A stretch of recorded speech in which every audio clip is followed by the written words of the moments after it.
It's really, really wonderful to have some home canned fruits in your storage. And you can can fruits at home that you don't find in the grocery store. One of the reasons that I'm grouping grapes and cherries together is that you can do an amazing quantity of either one of these in a day's time. If you have a couple of extra people to help, there's no reason that you couldn't do 100 quarts of grapes, which is going to be used for grape juice. And there's no reason you couldn't do 100 quarts of cherries in a day.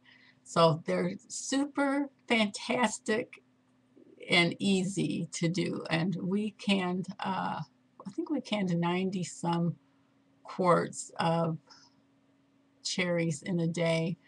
The dark cherries are really nice, but my absolute favorite, I think they're called Sweet Royal Anns. It's a yellow cherry with a pink cast, reddish pink cast to a blush. It has a blush on the cherry.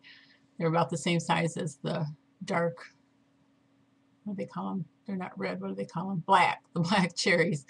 And we just can the cherries with the pits in them. I know you can get cherry pitters, but we just canned them with the pits in them. And when we ate them, we just spit the pits out one at a time. It's just really not that difficult to do.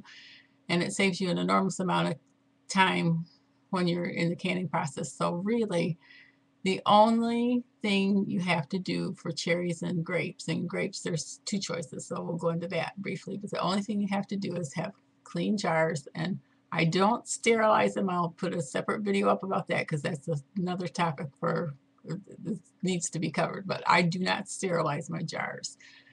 I follow directions. I do everything like you're supposed to do, but there's a reason that I don't sterilize my jars.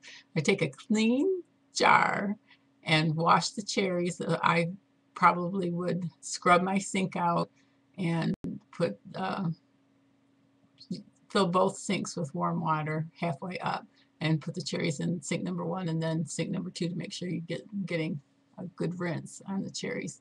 And then change the water fairly frequently. And all you do is to put it helps if you have a funnel, but you don't even need a funnel. It's just fill the jar with cherries up to the bottom of the neck and put as much sugar as you want in the water for syrup. You can use a little bit of lemon juice or a little bit of ascorbic acid to help hold the quality of the cherries.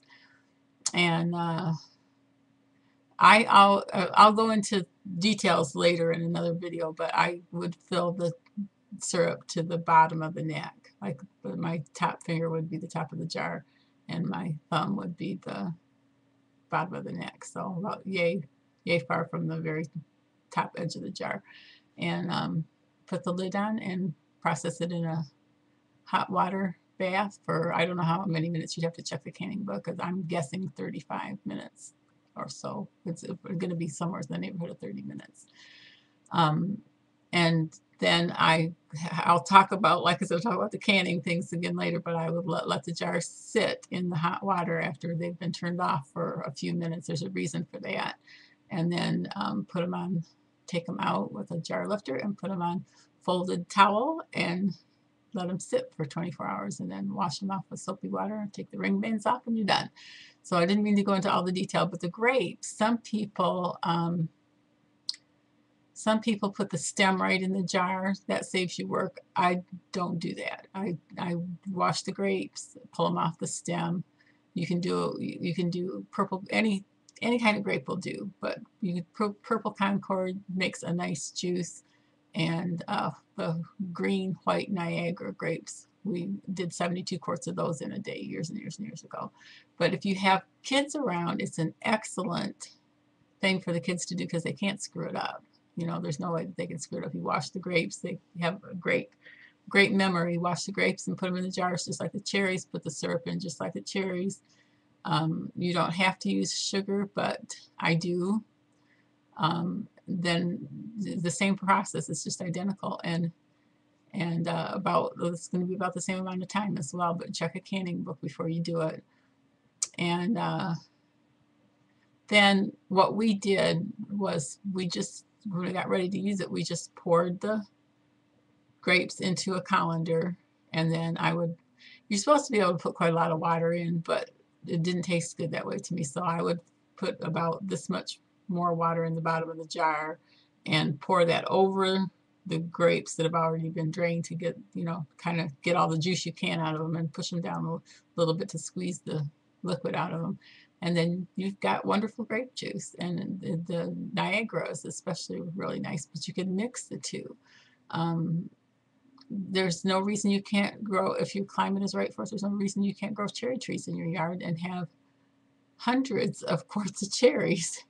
And they're awesome. And I just can't tell you how much we enjoyed having the cherries, and the flavor is just unbelievable. And the grape juice is really nice to have. Of course, I talked in another video about savvy canning equipment. One of the favorite things I ever got was a steam juicer, which you put on the stove, and it has three tiers in it. And the juice actually comes out of that hot enough. That's the only thing that I don't water bath. Yeah, I make sure my jars are really hot. And you really technically should water bath it, but make sure your jars are really hot and it comes out of there scorching hot, and you put the lids on. And I have, not always, but sometimes I have skipped the water bath and they come out totally fine, and they seal and they're totally fine. I believe in following the rules. I really do. I don't do anything that's dangerous. Canning fruits is not going to give you botulism unless you've got some really strange thing going on. Botulism is dangerous. There's other types of food poisoning. But basically, your cherries and your grapes, you do it the way you're supposed to. There's no danger there. But reason I'm making this long, detailed video, I'm going to get people to hate me here, is because if you're new to canning and you don't want to do something that's hard and takes a lot of labor, and there are things that take a lot of work. Applesauce is one. It takes, you get about 10 quarts of applesauce from a bushel of apples. It's not difficult, it's just a little more time consuming.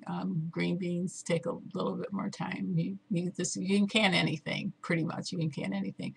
But the reason I really like the idea of doing cherries is because it's fast, it's simple, and you can get fruit that you basically can't buy at the store canned. It's just magnificent. So let's see how much time we've used here. 7:27. I guess that's long enough. Cherries and grapes, great place to start. You can easily put 200 or 300 quarts of fruit on your shelf. It's something you can grow in your yard. Doesn't take up a lot of space. You can get, I think they have semi-dwarf and dwarf trees. All the fruits are fairly easy, but the cherries and the grapes are by far the easiest, quickest. And it's just a joy to see those beautiful jars sitting on the countertop. So check out some garage sales. If you're interested in canning, don't let fear stop you. Get some used canning jars and make a plan and start with cherries and grapes if you want to. It's a great place to start. I'm going to be talking on some other topics tonight, so you can look at the videos you're interested in and at your leisure. And I hope you have a great night. Cherries and grapes.